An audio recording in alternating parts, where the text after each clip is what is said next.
It was the heartbreaking end to a celebrated career comeback. It was crazy. I mean, the highs to lows, I don't know that I've ever seen something quite like that at a sporting event in my career working in this job. Lindsey Vonn crashed seconds into her first competition this Olympics, but the show went on, and U.S. skier Breezy Johnson took the gold medal in the downhill competition. We'll talk with our team in Italy about the latest on Vonn's condition, along with a check on the Gen Z stars behind U.S. curling and a scandal that's rocking the ski jumping world. I'm A Martínez, and this is Up First Winter Games. I'm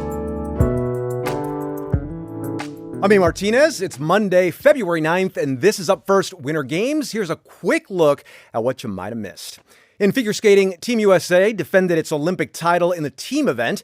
The Americans edged Japan in a tight final, with Milan and Cortina delivering the clinching free skate, 5 quads, and a score of just over 200 to seal it.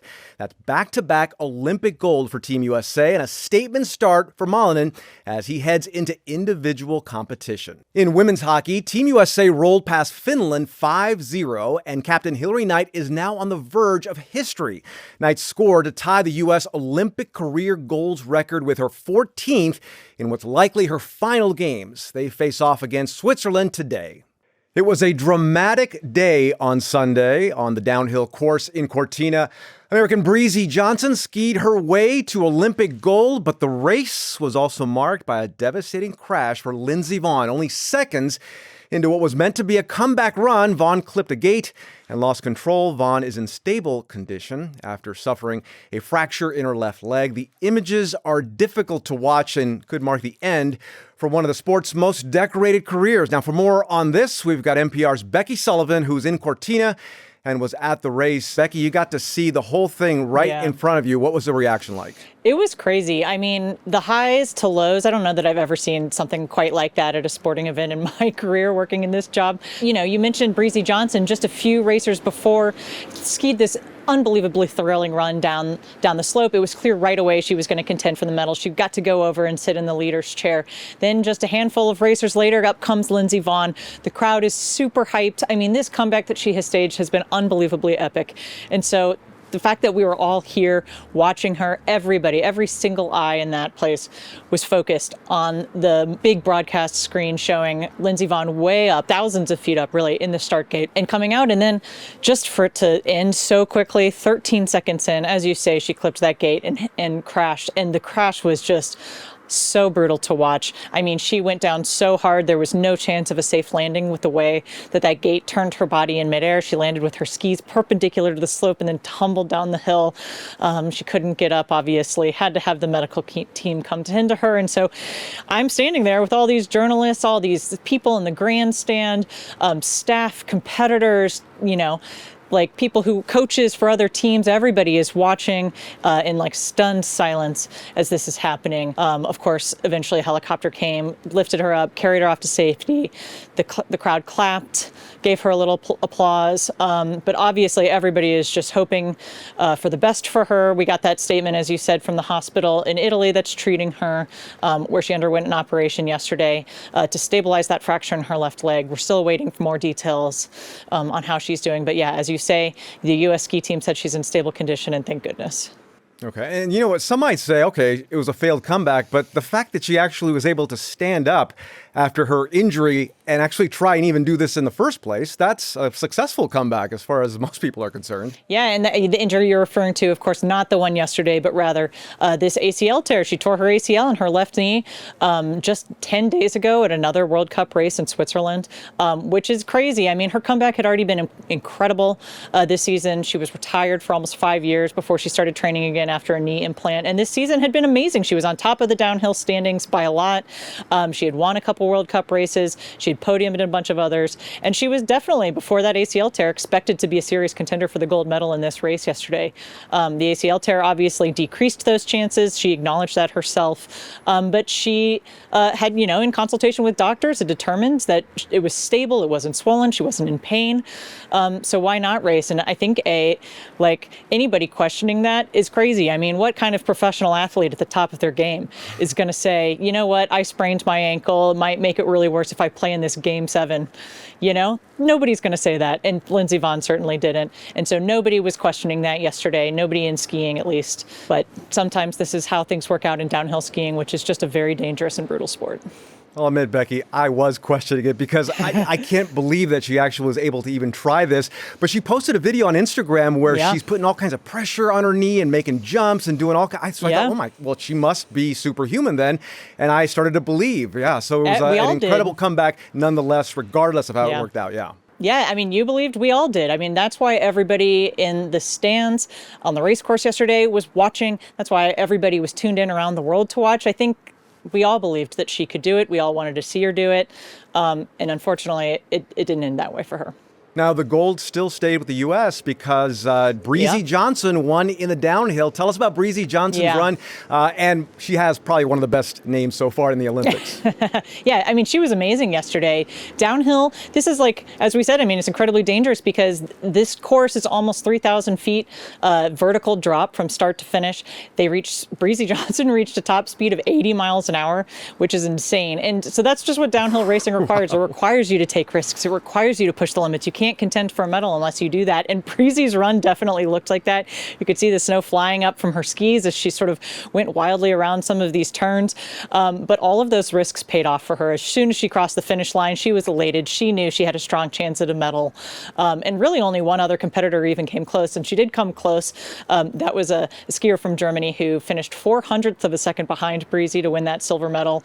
But besides her, nobody else came within half a second, which is quite the margin in ski racing. So a really, really impressive win for Breezy, her first Olympic medal of her career, and obviously the first gold for Team USA, which was awesome. And I'll admit, Becky, I was having fun watching Breezy Johnson's reaction as the other skiers were challenging her, because she's sitting there watching it, right? So she's in the gold medal position, but she also has to wait to see how this all plays out. So that was actually kind of fun for me to watch that. Yeah, totally. That's all right, what now, they have to do Mikaela in skiing. Shiffrin, the other...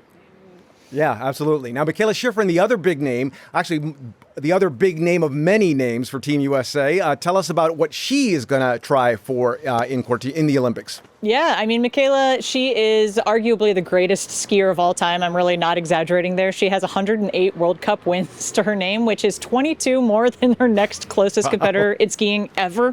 Not just in skiing now, but in skiing ever, which is wild. So she's a huge star, huge spotlight on her in these games because she is expected to win gold in the slalom. She's the best slalom skier in the world right now. She'll compete in that. She'll compete in the giant slalom as well and in the team combined. And all eyes are on her because back in 2022, when she was entering those Olympic Games in Beijing, she had actually entered in even more events. She had entered in all 4 disciplines, which is really unusual for a skier. Usually you sort of prioritize or you specialize either in the sort of speed disciplines like downhill or the technical disciplines like slalom. But Mikaela Shiffrin was skiing so well at that time that she entered all 4 and all the team events. But she came away empty-handed, which was stunning. She didn't even finish all the races. She crashed in a few. This was a shocking result. She actually has said recently that she is still unpacking what happened there, not just with her performance, the sort of techniques that she was using, the ways that she approached the race, but also just sort of like her psychology. Her dad passed away suddenly in 2020, very unexpectedly, and dealing with the grief from that has been a really huge journey for her. She also suffered a really serious injury, a puncture wound in a freak accident during a race in 2024. There's been a huge comeback from her from that to get back to racing condition. But this season, she's been amazing.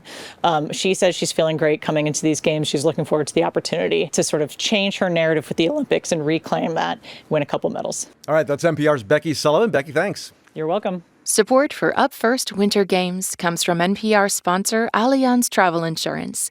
Get ready to give ordinary the cold shoulder with protection for adventures that give you the best kind of chills. Learn more at AllianzTravelInsurance.com. The United States mixed doubles curling team got off to a hot start on the ice, sliding and sweeping its way to a 4-0 record. Then things got a little tougher. NPR's Pien Huang joins us for an update. All right, Pien, so where do things stand? Yeah, so they're actually still doing really well right now. So the U.S. team is Corey Dropkin and Corey Teesey. They're the mixed doubles representing the U.S. And right now they are in a position of being tied for second with Italy. So they're record right now is 6-3. They've got a slot in the semifinals today. So if they do win the semifinals today against Italy, they'll be playing for gold or silver tomorrow. And if they lose to Italy today, they'll be battling it out for the bronze. All right. Now, this U.S. men's team is ranked 6th in the world, and they're made up of Gen Zers. So tell us about this team that's made up of a bunch of people that are younger than me, which I can't stand. Younger than me too, yeah. Okay, good. We're in the same boat. Yeah. So let me just give you a little recap of how this works. There are 3 medal events in the Olympics for curling. Mixed doubles, which is the medal events are tomorrow, and then there's the men's teams and the women's teams. And the men's team, as you mentioned, Team Casper, is the one that is sort of the top medal hopeful for the U.S. in curling this year. A little bit of history here. So for the last 20 years, the U.S. has had one face of curling. It's been a guy named John Schuster, and he's been representing the U.S. for 20 years in curling. He's been to 5 Olympics, and he was aiming for a 6th Olympics this year, but in a very surprise finish at the U.S. curling trials in November, he got defeated in the finals by Team Casper, which is led by 24-year-old Danny Casper and his team of mostly Gen Z curlers. So this is a young team, but they're really talented. They're currently ranked 6th in the world, and it was a huge surprise for U.S. curling fans that they got knocked out, but they're expected to do well here in the curling events, in the men's curling event that starts later this week. And they've also upped the entertainment value, which is so Gen Z of them. Yeah, absolutely. I mean, so I talked to Danny Casper after he won those curling trials, and he, had been joking on Instagram about how his whole point was that he wanted to bring more trash talk to curling. And when I asked him about that, he said, it's really not trash talking that I want to bring, but to be real about it, it is a small sport. They do want it to grow. They want more fans to watch it. They want it to be a more sustainable sport for them to be playing year round. And so he said, some of the things that they try to bring to the sport, they try to bring more fun. He was saying that nobody who's never watched curling before is ever going to be excited that they made a come around, which is a specific move in curling, but they would be excited if, they're out there dancing, amping up the crowd, juggling, which is what some of his teammates do ahead of the game. And so they're trying to bring more entertainment value to the sport so that people will want to come and watch it, and then also, hopefully, he said, try it themselves. Now, I can't stress this enough. Trash talking in sports is one of the reasons why I watch sports and one of the reasons why I love sports. Well, apparently, Danny Casper is quite the trash talker. Everyone else in the curling on the curling field says, watch out when he starts talking at you. Nice. Now, I think one of the reasons, Ping, that people really are fascinated by curling is because it's one of the Olympic sports that I think that they can do. I mean, I sweep all day in my house, right? I got a broom and I tried to do the sweep and walk, sweep and walk, sweep and walk. How'd it do? How'd you go? How'd it go? Not well. I actually, luckily I fell, but I didn't hit the face. So, but I got other scrapes. It is actually a very difficult thing to even conceive, much less actually go out and do. Yeah, you put a lot of pressure on that broom when you're trying to melt the ice too. Yes, and you're trying to walk and run. Yeah, it's a whole thing. All right, now, one of the things that actually curlers have that a lot of big-time Olympic athletes do not have is a full-time job. So why do they need a full-time job? Yeah, so curling is one of the lesser-known, lesser-sponsored sports in the Olympics. And so the people who curl do it out of love for the sport and also, a chance to get glory every couple of years in the sport. So I spoke with Danny Casper, as I mentioned, after the trials, and Danny told me that his plan for celebration was to go home and go to work the next day after it. And I did confirm that he did, in fact, do that. Wow. He went to work at the Alfa Romeo car dealership that he works at the next day after winning the curling trials. But, everyone else on his team also has a full-time job. There's a civil engineer on his team. There is an environmental scientist. On the women's team, there's a lab tech, a pharmacist, a dentist. And I did speak with one of the women on the women's team, Tabitha Peterson. She's the skip. And she told me that in reality, most of them have jobs that are kind of 3/4 time or half time. Their jobs are really flexible and they tend to work more in the summer and less in the winter when it's curling season. And so it does kind of work out for them. But it is, Rich Marunen, who is part of Team Casper, he is actually a lawyer and a personal injury lawyer and a partner at his law firm. And he says that he just does not sleep very much. So let me get this straight. Casper works at an Alfa Romeo dealership, which is an Italian car, and he's now in Italy competing for gold. It's true. That's what it is. I mean, it's lined up. I think it's lined up. That's NPR's Pien Huang. Pien, thank you very much. Thank you, A. A scandal is rocking the world of ski jumping. Just a few weeks ago, the body that oversees the sport handed down an 18-month suspension to two coaches and the equipment manager of Norway's ski jumping team. The crime? A few extra stitches in the crotch of their athletes' ski suits. Yeah. Here to discuss is NPR Science Correspondent Jonathan Lambert. So, John, crotch stitching. I would not have guessed I'd be talking about this. Yeah. So last year at the Nordic Ski World Championships, these three Norwegians were secretly recorded, adding in these extra seams into the crotch area of some of their athletes' suits, effectively making them a little bit bigger. So why? Why would they be doing this? And what do they look like, too? Because I'm dying to know what they look like. Yeah, so they're like skin-tight, kind of stretchy suits. The Norwegians ones were all black. And in ski jumping, the suits are measured before the competition to make sure that they're really skin-tight. And these coaches, after that measurement, but before the competition, they added in these few extra little seams. Like they can be seen from the naked eye? Not really. You naked wouldn't. eye, too. I'm using all the entendres, Yeah. I suppose. You Yeah. couldn't really tell the difference looking at them, and the athletes themselves say that they didn't notice or didn't know about it. But when the video was posted anonymously, it caused this huge scandal. Okay. And are these slight alterations, or are they like actually kind of big ones? Yeah, it's very slight. You can really not notice, but it is enough to potentially make a difference. Okay, so that's exactly what I want to know about, because I don't understand how little alterations can make such a big difference. Yeah, so it comes down to basically physics, specifically gravity, drag, and lift. So in ski jumping, the whole point is to try to maximize the amount of time that you're in the air so you can go as far as you can. Right.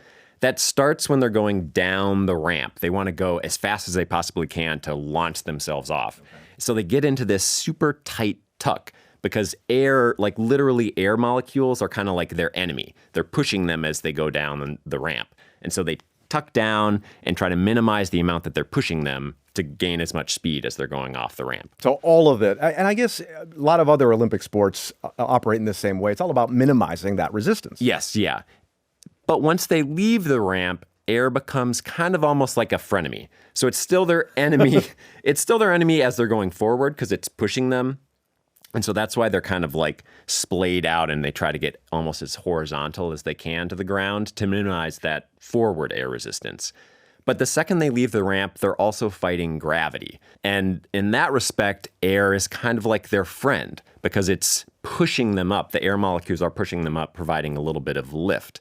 And the amount that the air pushes them up depends on sort of their overall surface area. Yeah, so like a glider is what we're talking about, like as far out. Like a glider. Yeah. So the air molecules are kind of pushing up on the skier, keeping him in the air.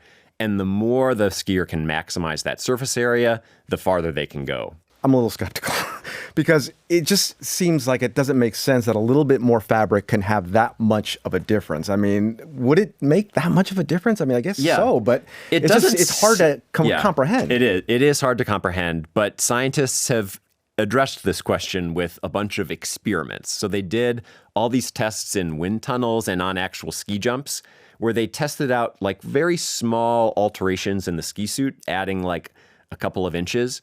And they found that effectively adding just like a half an inch to the circumference of the suit could translate into jumps that were like almost 10 feet further.